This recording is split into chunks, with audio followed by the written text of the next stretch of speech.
Troy Ave. What are your thoughts in terms of where he's at these days and some of the things that have transpired recently? He did the Breakfast Club interview. He called himself NuPac. He spoke out against Banger's family.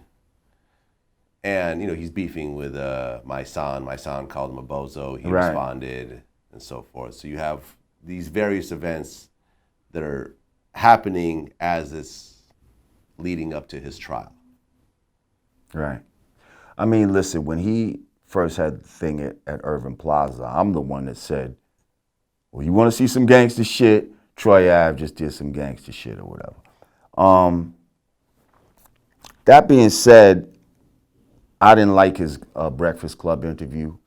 You know, I felt it was very disrespectful to the family and, you know, some of the shit he was saying about, you know, burial and all this type of shit and his wishes. Like, who give a fuck?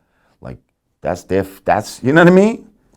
That's their family member. Like, you just sit back and, you know what I mean?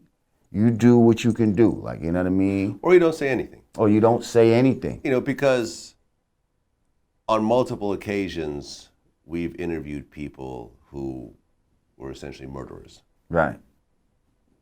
From No Plug to Chi Ali to Mac from No Limit.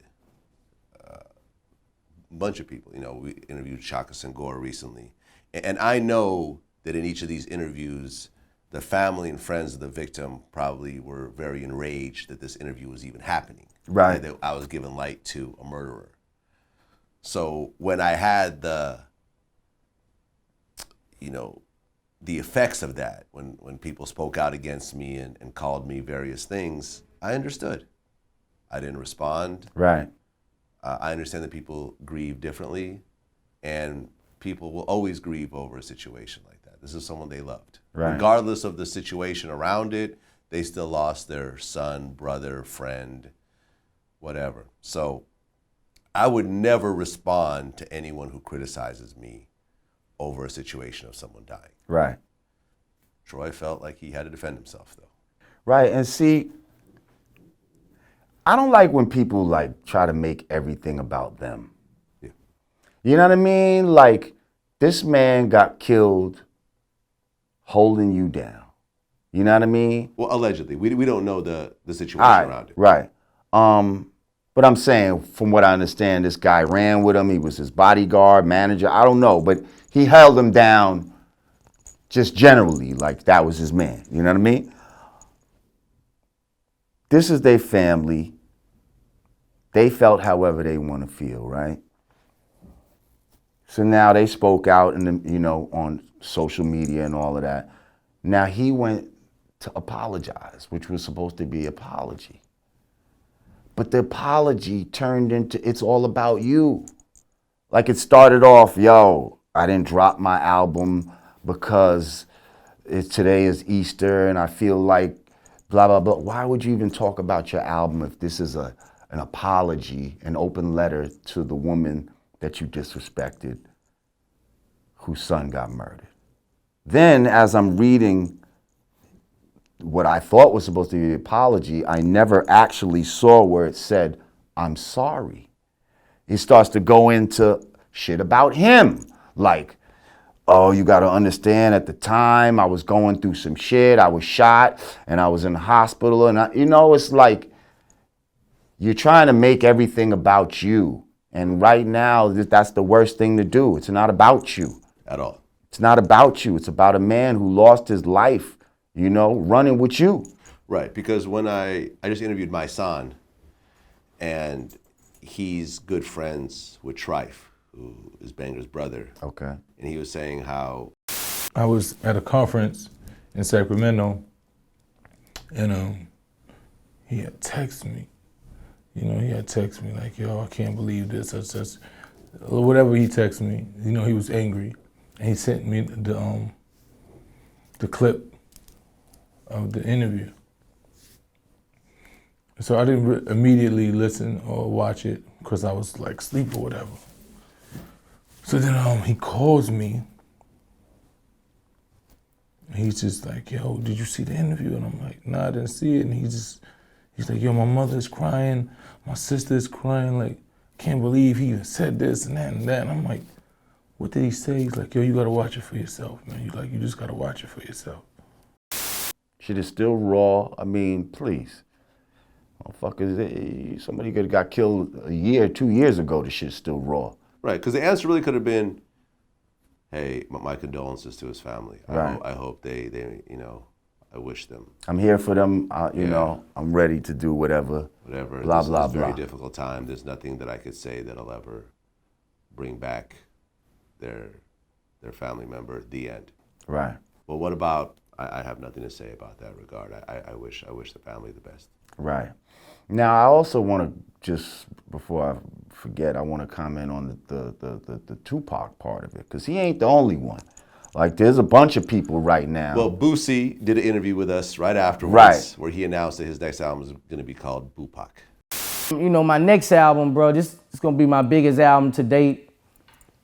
My next album, I'm naming it Bupac, man. Bupac, Yeah, like Tupac. Bupac.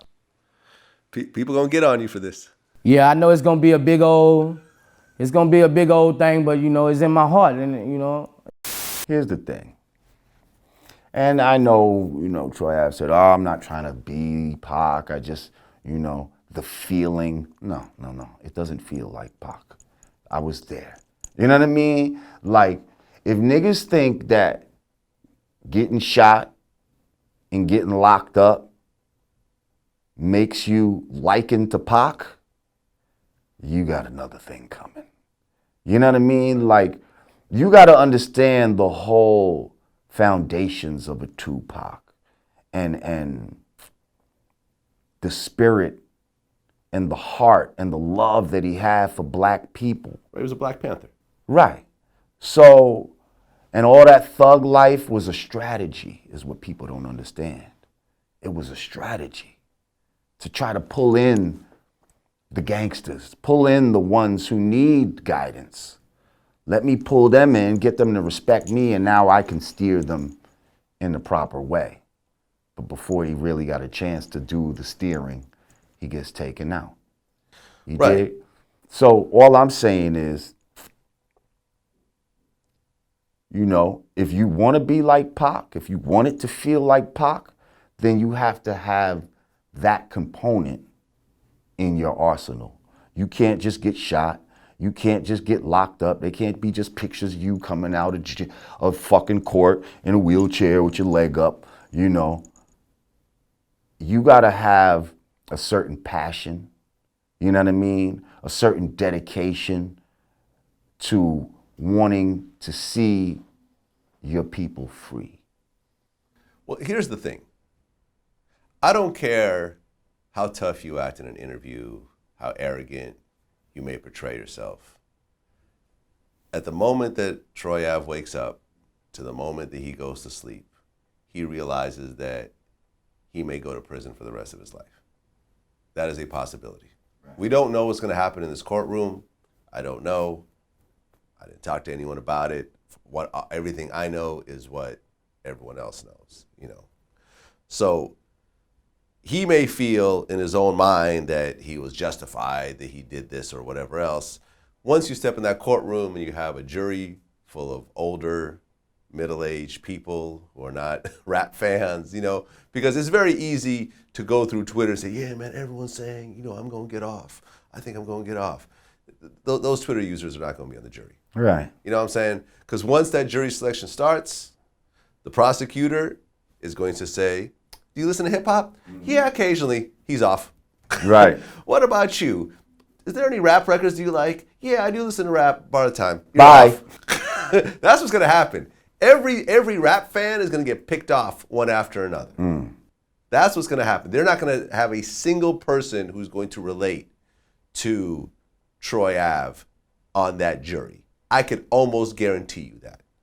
Because this is the game in the courtroom, right? This is America, God damn it. It's like, you want people, you're picking people that you feel you could connect to on your side. Right. And you're going to pick off people that you think are going to be hurtful. You know, like for example, Each side, that's their job, though. Yeah. To try to defense wants people that listen to Right. rap, probably. for everyone who's listening, if you ever want to get out of jury duty, and I have done this before, I don't know if I should be admitting this on camera or not, but if you want to get out of jury duty, when they start going through the questioning process, pick both sides.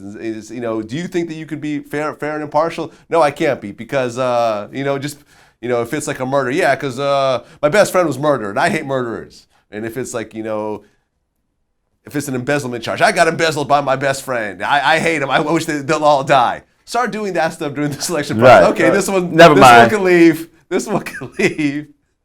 This is how it works. So I think that Troy is going through some mental disorder right now. Because at the end of the day, you can call yourself Dope Boy Troy and you can say whatever else like this. I don't think Troy has a criminal record. Troy has never been to prison. Troy has never faced something like this. This is not a hardened criminal that's like, yeah, I did 5 years, I could do it. Right. You know what I'm saying? Like people literally, there are certain people that say, I'm gonna do this and I'm preparing myself to do 2 or 3 years over this. Like this person here, I'm gonna beat him up, and I've told my family that I'm gonna be away for a couple of years because it's important for me to put hands on this person. And some of these people, they've been to jail so much, they could do that standing on their head. They could do it. No problem. All my friends in there. You know what I'm saying? I could do the box, I could do this. I'm with it. Let's go. I'm gonna walk in and I might get treated better in jail than I would out in the streets. Right.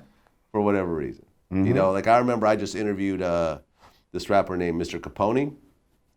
Yeah. What's that, the Mexican? Right. He's actually not Mexican, but he is a Sereno, Okay. you know, gangster rapper. Right. You know, that grew up with a Mexican gang and presents himself like a Mexican gang member, essentially. What, so he's white?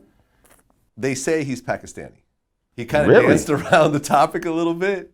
We could talk about that in a second. Wow, that's crazy. Yeah. That's like American Me. You ever watch that movie? Right. It's exactly And the like white that. There's one. the white guy. Yeah.